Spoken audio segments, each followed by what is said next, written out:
Namaste and good morning. Let's start with our prayers. Om Parthaye Pratibodhitam Bhagavata Narayan Swayam Vyasen Grathitam Puran Munina Madhye Mahabharatam Advaitam Ritvarshinim Bhagavati Mashtadashadhyayane Am Tvam Anusandhame Bhagavad Gite Bhavadveshine Namo Astu Te Vyas Vishal Buddhe Pul Arvind Ayat Patra Netar येन तव्या भारत तैल पूर्णः प्रज्वलितो ज्ञानमया प्रदीपः प्रपन्न पारिजाताय स्तोत्र वेत्र एकपानये ज्ञान मुद्राय कृष्णाय गीता अमृतुहे नमः सर्वोपनिषदो गावो दोगदा गोपाल नंदना पार्थो वत्सा सुधीर भोगता दुग्धम गीता अमृतम महत वसुदेव सुतम देवम कंस चानूरमर्दनम देवकी परमानंदम कृष्णम वंदे जगद्गुरुम भीष्म द्रोण तटा जयद्रथ जला गांधार नीलोत्पला शल्ये ग्राहवती कृपेन वहने कर्णेन वेलाकुला अश्वत्थाम विकर्ण घोर मकरा दुर्योधन अवर्तने सो तीर्णा खलु पांडवै रन नदी कैवर्तका केशवा पाराशरे वत्सरोजमलम गीता अर्थ गंधोटकम नानाख्यानक केसरम हरि कथा संबोधन अबोधितम लोके सज्जन षटपद रह रह पे पिए मानम मुदा भूयाद भारत पंकजम कलिमल प्रध्वंसी न श्रेयसे मूकम करोति वाचालम पंगुम लंघ्यते गिरिम यत्कृपातमं वन्दे परमानंद माधवम यं ब्रह्म वरुणेन्द्र रुद्र मरुतः स्तुन्वन्ति दिव्यस्तवे वेदे सांग पद क्रमोपनिषदे गायन्ति यम सामगा ध्यानवस्थित तद्गतेन मनसा पश्यन्ति यम योगिनो यस्यन्तं न विदुषुर असुरगणा देवाय तस्मै So Sunday mornings we study Bhagavad Gita.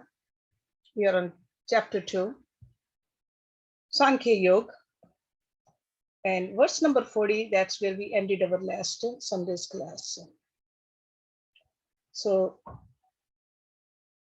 and there were some questions about this, some clarification we needed. So in this verse, let me read the literal translation and then try to explain it a little bit more so that we can all understand what kind of a message we are getting from this verse. Because every verse has a message, but each verse is connected with the previous verse also. Okay? So that's why sometimes if you just look at one verse alone, we don't understand what Lord Krishna is saying, but we got to look at it in which context he is giving us this message. So he says, in this. So when he says in this, that means in Karam Yog. There is no loss of effort. Na ih abhikramanashaha, no loss of effort. Nor is there any harm. And what is the harm? Harm could be the production of a contrary result. It's a pratyavaya. Like you do something and some different result come out.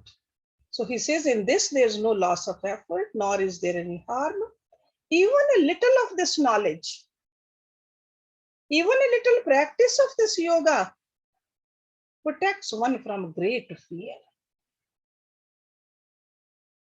And somebody asked last week, what is this great fear? Most of the time, when we are walking on this path with the full knowledge, what is our fear? Can I slip back? I'm in a human form. Is there a chance that I don't get into a human form where I can progress? Lord Krishna says, no, you are protected. Once you are established on the path of Karam Yog. So in this light, Karam Yog and also the Buddhi Yog, because he's talking about Buddhi Yog also. Buddhi Yog is to be able to discriminate properly what to do, what not to do. where to go, where not to go. Discrimination. What is real, what is temporary, what is true, what is untrue. So this is the yoga he's talking about. So two dangers he mentioned in the first line, abhikramanasha and pratyavaya. So he says there's no fear from these. So very vigorously, Lord Krishna is asserting over here that a path of Karam Yog, path of Buddhi Yoga, it's very safe. It's very safe. So do not have your mind agitated. Do not think that I'm wasting my time. Even a little bit application of this will help us right now. Okay. So I hope this is clear. If somebody has a question, we can talk about it. Then we'll move into the next verse. Okay. So this is like a journey. We are commencing on the journey of a spiritual practice as a sadhak. Even if we don't complete the path in this lifetime, God says you are protected. You will start, because he's going to tell us this again in future chapters. Wherever you end this journey, next time around, when you come, you'll start from there. This is a promise he makes to us. So we'll continue from where we had left off. Hershji, before you start, Padma has a question. Yes, Padma. Yeah, you remember you said you would talk about the thing I brought up about the 84 lakh yoniyo? Oh, 84 lakh yoniya. That really means all these different life forms. Yeah, I know, but we thought we would speak a little bit on that. It's fine if you don't want to, but yeah. In general, 84 lakh doesn't mean that exact number. It really means so many species over here, and we really don't have to go through each and every one of them. So once we are a practitioner, we practice this. That's the Lord Krishna says. You don't have to go down. So there's no danger. Okay. So forget about those 84 lakh yoniya. Maybe we have lived like that before. So sequentially, we don't have to go through it. Especially as a human being, once we are here, and if we are on this path, Lord Krishna says, you will stay like this. So this is, he's just making our mind fear-free. You won't slip down. But we have to make an effort though. We have to do this sadhana to be a Karam Yogi and a Buddhi Yogi. If you don't do that, definitely we'll slip back. So we got to do what we are supposed to do. Okay. So let's start with 41. Vyavsatmikaha buddhi eka ihi kuru nandan bahushakha hi anantacha buddhya avyasaya Vyavsatmika, resolute, like a one-pointed.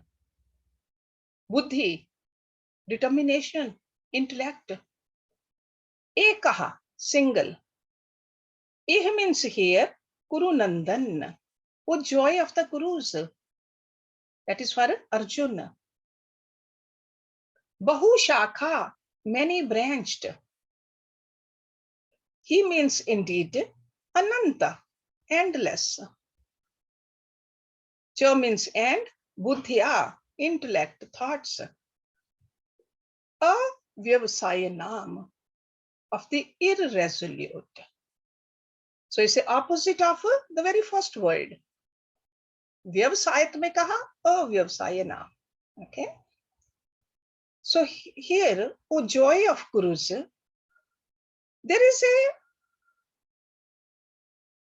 single one-pointed determination.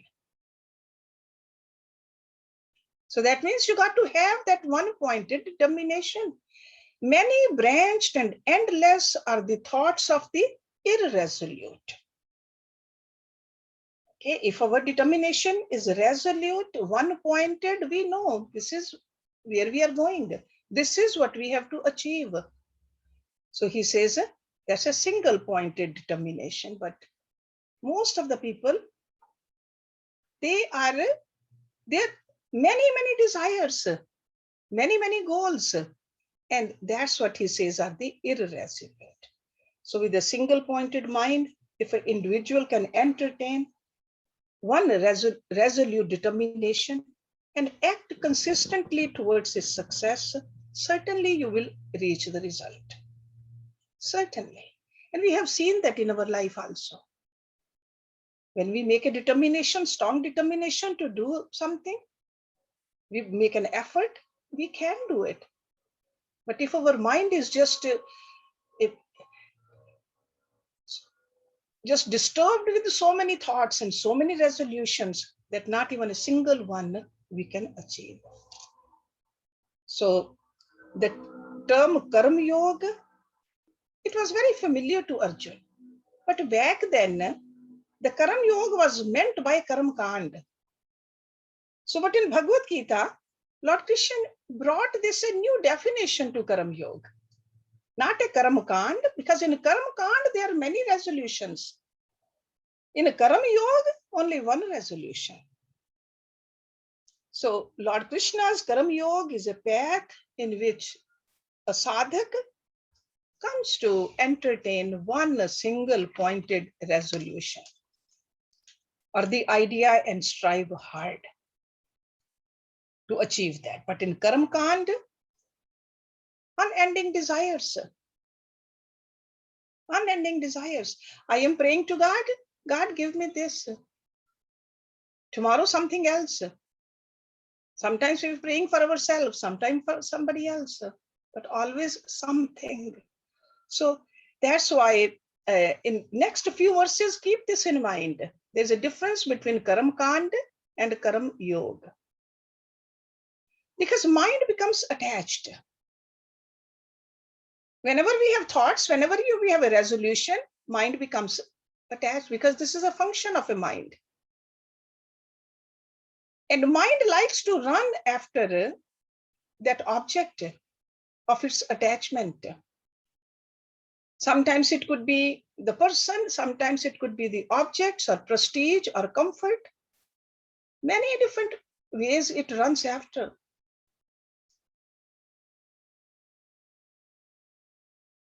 And it is impossible to attain all of that. As they say, sky is the limit. So that's why Lord Krishna said, this mind of yours should be guided by the intellect. Because it's the mind which gets attached. But if we bring intellect into its picture, that intellect decides where should it get attached to. See, intellect is superior to mind. It can make the decision, and it does make the decision, but we got to have our mind listening to our intellect. For example, if the intellect decides that money is the source for happiness, mind will hanker for the wealth. But if the same intellect says, no, peace is my goal, then mind will go after the peace. Or if intellect says, no, service is the goal, then mind will run after the service. So in other words, mind develops desires in accordance with the knowledge of the intellect. And that is a Buddhi Yoga. That's why Lord Krishna mentioned Karam Yoga also, Buddhi Yoga also. So as human beings, our intellect possesses the ability to control the mind. We can never say that I cannot control my mind. We have that ability. When somebody says, there's a poison in this food, no matter how hungry we are, we won't eat it. So intellect is the one which is telling the mind and mind telling the senses to stay away from that food. So that's why this Buddhi Yoga is very important for a sadhaka. This is called, Buddhi Yoga is the art of detaching the mind from the fruits of actions. In Karam Yog, that's what he's teaching us. By developing a resolute decision of the intellect, then nothing can deter the sadhak. No temptations will deter the sadhak. Otherwise, there are countless ways a mind will get tempted or senses will get tempted. So that's how you should understand. One resolution and a proper resolution, one pointed mind, keep on doing the sadhana. Okay? And again, I will say that Karam Yoga, remember those factors in Karam Yoga. Selflessness, do it lovingly, doing it fruitfully, without keeping the mind on the fruit. Okay, so that's like a selflessly, skillfully, lovingly, and faithfully. Then it becomes a Karam Yoga. Okay. So now next few verses, they go together, and understand it in this light, what he's talking about over here. He's not putting the Vedas down, but he's telling us, even in the Karam Kand, don't do the Karam Kand as a Sakam Bhakti. Do it as a Nishkam Bhakti. So bring your Karam Yoga in your Bhakti also. He says, Yam imam pushpitam vacham pravadanti avipashchita ved vadrataha partha na anyatasti iti vadina. Yam means which, imam means this. Pushpitam, flowery, like a pushp. Vacham, words, speech. Pravadanti, utter or speak. Avipashchit, with limited knowledge. That means a person who is unwise. Ved vadrataha, taking pleasure in the flowery words of the Vedas. Ved vadrata. Parth Arjuna. Na means not, anyat other. Asti is, iti means thus, vadina saying. Flowery speech is uttered by the unwise. Taking pleasure in eulogizing words of the Vedas. Just keep on singing. Oh, Parth, saying there is nothing else. So in other words, only the singing the mantras of the Vedas, not understanding the deep implication of the Vedas. Sure, they sound really good, but a parrot can recite those too. So he says it's unwise if you don't understand the deep meaning and the implication of the Vedas. And you all know that there are 3 sections of the Vedas: Karam Kand, Gyan Kand, and Upasana Kand. Or I should say Karam Kand, Upasana Kand, and Gyan Kand. In that sequence. Ritualistic ceremonies, that's a Karam Kand. Upasana Kand is a devotional section, and a Gyan Kand is a knowledge section. Okay? So Vedas are full of this. There are countless, thousands and thousands. I don't know how many of you have ever held a Veda in your hand. If you get a chance, do. Those books are available, but we never pay much attention to it. We should have those great books in our hand, even having it in our library. I have it in my library over here, and every time I look at it, I touch it, put it on my head like this, just touching, just a feel of it. That great rishis, they saw these mantras in their samadhi. And now we have the chance to have it in a book form in our hands. How fortunate we are. Okay? Kamatmanaha swaragpara janam karam fal pradam kriya vishesh bahulam bhog aishwarya gatim prati kam atmana, full of desires, swarag para, with heaven as their highest goal, janam karam phal pradhan, leading to new births as a result of their works. Janam karam phal pradhan. See, janam is the birth, karam phal, fruit of the action. Kriya vishesh bahulam, exuberant with various specific actions. Vishesh kriya, like if I do this, I'll get that. That's just Kam Bhakti. Bhog Aishwarya Gatim Prati, for the attainment of pleasure and lordship. Bhog and Aishwarya, pleasure and lordship. So he says, full of desires, having heaven as their goal. They utter flowery words which promise a new birth as the reward of their actions, and prescribe various specific actions for the attainment of pleasure and lordship. So over here, what he's talking about, the ritualistic portion of the Vedas, the Karam Kand, they definitely have that. If you do this action, you will attain this fruit. It is part of that. So Lord Krishna is basically telling Arjun to you have heard the Vedas, you know the Karam Kand. He's saying that you need to understand the context of the Vedas, that knowledge. Do not be attracted to the fruits of your actions. Because in the Vedas, that Karam Kand, there are a lot of rules and regulations and ceremonies for the material reward.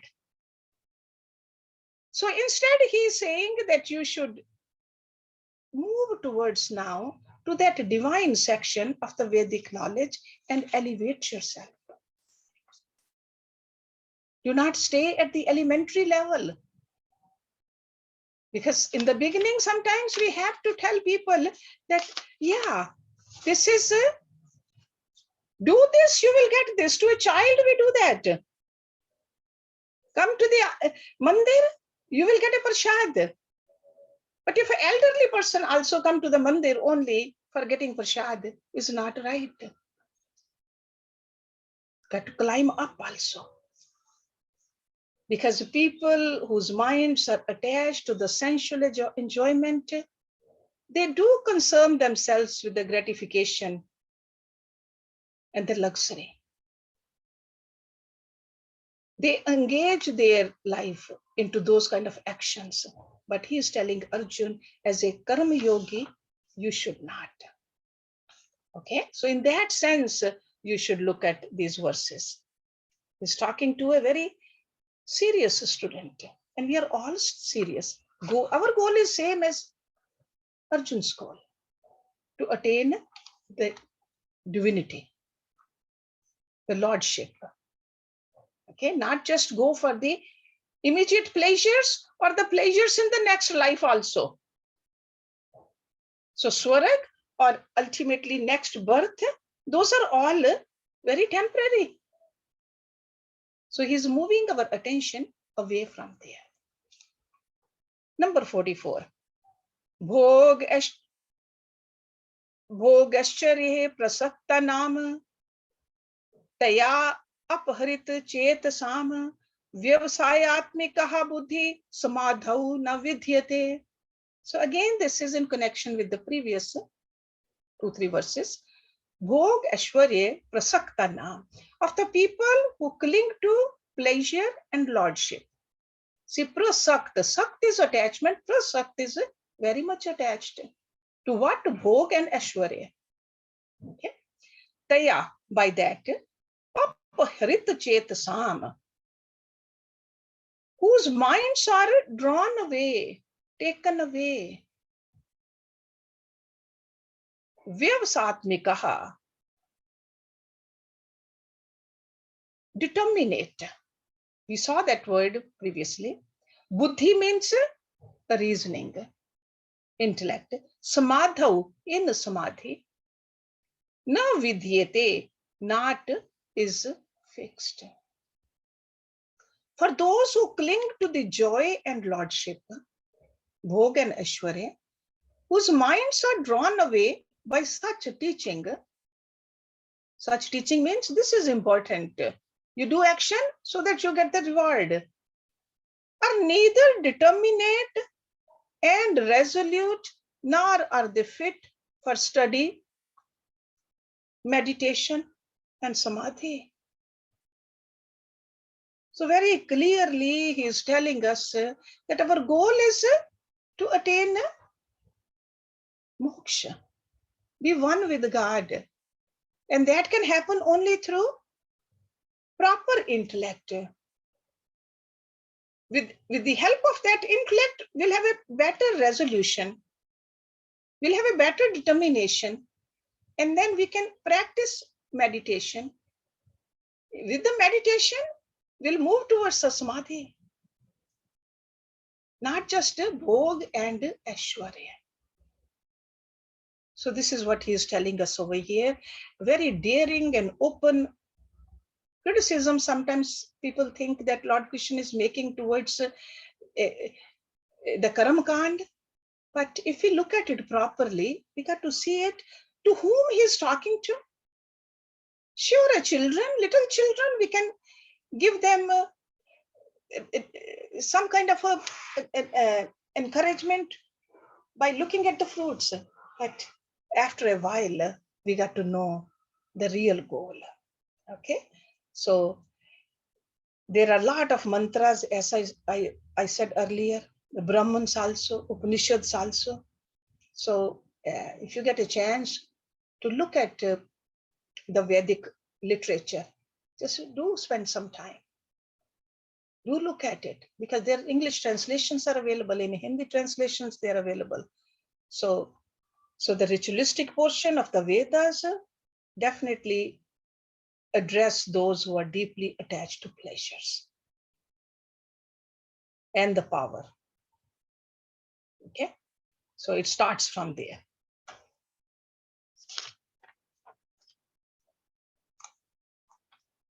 But most of the people, they stay bewildered. They are unable to resolve what is proper, what is right. And we can see that even Arjun got a little confused over here. So that's why it's important to get a proper knowledge. Okay, so he's emphasizing, if you want to, he hasn't used this word over here, but he will later on, nishkam kara. Nishkam, not a sakam, but a nishkam, or even a bhakti also, because rituals are bhakti. Bhakti also nishkam bhakti, not a sakam bhakti, not for the fruits, but it's my duty to do it. Now let's look at it, how Lord Krishna is speaking of the result which is accruing to those lustful people, or people who are doing all this for the bhog and aishwarya.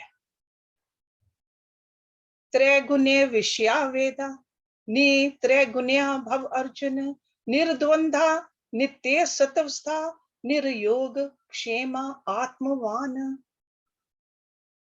Tragunya vishya, deal with the three attributes. Veda, the Vedas. Ni tragunya, without these three attributes, bhav means be, Arjuna. Okay, so we always have this choice whether we want to get absorbed into these three gunas of the Prakriti, or we want to rise above it. So he is telling Arjuna and to us also, rise above these three gunas. How? In the next line, nirdvandha, free from the pairs of opposite. Nitya sattva satha, ever remaining in the sattvikta, purity. Niryoga kshema, free from the thought of acquisition and preservation. Yog and Kshem over here, that's what it means. Okay. Yog is, I don't have something, I want to have it. And Kshem is, whatever I have, I would like to preserve it. Okay. Atman, established in the self. So the second line in this verse gives us a very practical and direct method of transporting ourselves where he is telling us not to be. Don't be Tragunya Vishyaha. Move towards the Nitragunya. How? By Nirdvanda, Nitya Satavstha, Niryog Kshema, Atamvan. So Vedas deal with the three attributes. You be above these three gunas. So you got to rise above these three gunas. Oh Arjuna, free yourself. Number one, from the pairs of opposites. And we have seen those, what are the pairs of opposites? At the bodily level, at the mind level, and the intellect level. Rise above these pairs of opposites. And ever remain in the sattva. Freed from all thoughts of acquisition and preservation. And be established in the self. So he is advising us to transcend ourselves, the triad of Gunasa. So these three gunas are the gunas of the Prakriti, they are inseparable. So when he is talking in the second line, Nitya Sattva Satha, this Sattva is the ultimate beauty of the Atma. This is not the Satvikta of the Prakriti. So sometimes people get confused with this, that in the first line he is saying Nitra Guna, and then he says Nitya Sattva. This is Satvikta is the purity of the Atma. Okay, so keep that in mind. Because mind and intellect are constituted of this stuff, the Prakriti. And to go beyond these three temperaments is to literally transcending the mind, transcending the intellect. So he is advising us to transcend the mind and the intellect. And what do we do? He says, by doing this, you will rediscover yourself. Because you have forgotten who you are, and you will rediscover it. So that's why the second line is very important. This is something we need to do. So pairs of opposites are the experiences in our life. Ordinarily, we think that if we don't have these experiences, pairs of opposites, joy and sorrow, health and disease, success and failure, heat and cold, etc. Each one of them has been a very profound experience for us. And we think that is life. We think that's what we are. This tossing and turning. But Lord Krishna is advising us that be free from this. You are the one who is giving the energy to these experiences. You are not these experiences. You got to know who you are, not get attached to these experiences. So Nitya Sattva, that is the second line, ever pure. We see that impurity is in the Prakriti. That's why this body becomes impure sometimes. It becomes sick. Mind becomes impure. It becomes agitated. Intellect becomes impure when it cannot decide. So he says, to be established in the purity will naturally mean to keep ourselves healthy at all these three levels, but know yourself also. That is Sattva Satha. Naturally staying established in your real self. Okay? Nitya Sattva Satha. Then Yoga Kshem we talked about. See, this acquiring and preserving he's talking about over here. Yoga does not mean that the union of the Atma with the Paramatma. This Yoga means acquisition of the things. He says, rise above it. So these ideas, sometimes these words also, we just misunderstand them. We misinterpret them. So we think that he's saying, don't do yoga. Nir-yoga kshema. No. Yoga means acquisition of the worldly things. Because constantly our mind is occupied with this. What will I have? And whatever I have, how can I preserve it? How can I make sure that it's not taken away from me? Sometimes it could be the objects, sometimes it could be the position. So he says, rise above it. And then the next one, he says, Atamvan. Atamvan. See, this philosophy can be practical only when the seeker is advised, how can we do it? To do. So that's why Lord Krishna, again and again, he gives us very clear directives, what to do and what not to do. So that's what Atamvan, be established in the self. Don't identify with the body, mind, intellect, ego. Otherwise, you'll be suffering. You'll be suffering from these pairs of opposite. You'll be suffering from acquiring and preserving. You'll be suffering. He says, rise above it. Be established in the self. Established in the self, the individual ego finds itself beyond the experiences of the world. Will know the pure self, which is free from the anxieties. There must be some kind of a confusion on Arjun's face. That's why Lord Krishna keeps on going into the next verses also to justify his statement.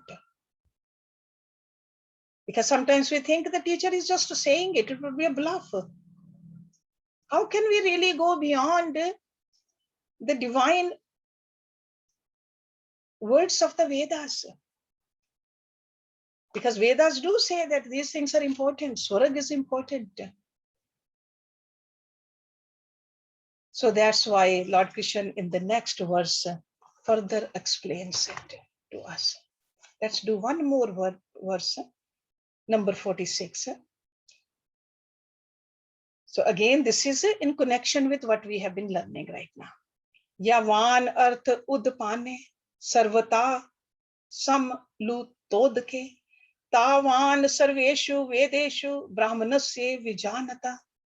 Yavan, as much. Arth means use. Udpane, reservoir. Sarvata, everywhere. Samlutodke, being flooded. Tavan, so much. Sarveshu, in all. Vedeshu, in the Vedas. Brahmanasya, of the Brahman. Vijanata, of the knowing. To the Brahman who has known the self. So that means who has reached that goal, realized it who I am. All the Vedas are of as much use as is a reservoir of water in a place where there is a flood everywhere. So that means that Brahman has reached the goal. To do the Karam Kand, to do the Upasanas, those are all means to attain the goal. If the water is everywhere and all I'm doing is just holding on to a glass of water or a bucket of water, is no use because water is everywhere. So this is what he's trying to tell us.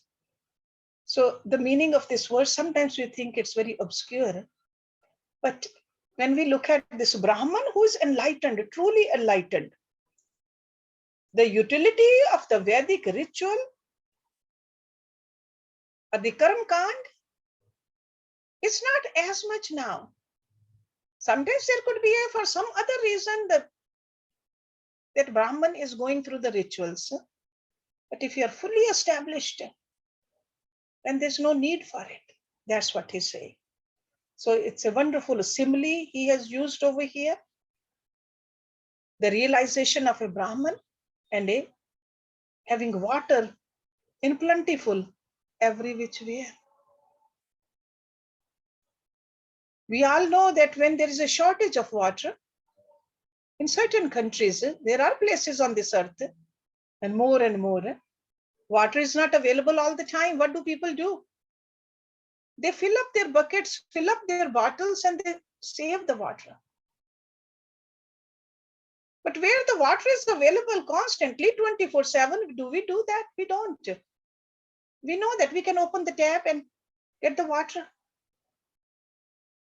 There's no need to save it, fill up the buckets for us. So the same way he says, when the area is flooded, there's no need to hold the water. Okay, so Vedas over here, remember, he meant only the ritualistic portion, not the upasana and the Gyan Kand. And Vijanataha, the word is who has experienced the self, not a Brahman with some certain name. It's a who has experienced. So that kind of a person, the ritualistic portions of the Vedas become useless. Okay, so because sometimes we get a limited satisfactions, experiences, and we think that we have comprehended the infinite. We should not fool ourselves. So those rituals are important to move towards the goal, but remembering that rituals are only the means to attain the goal.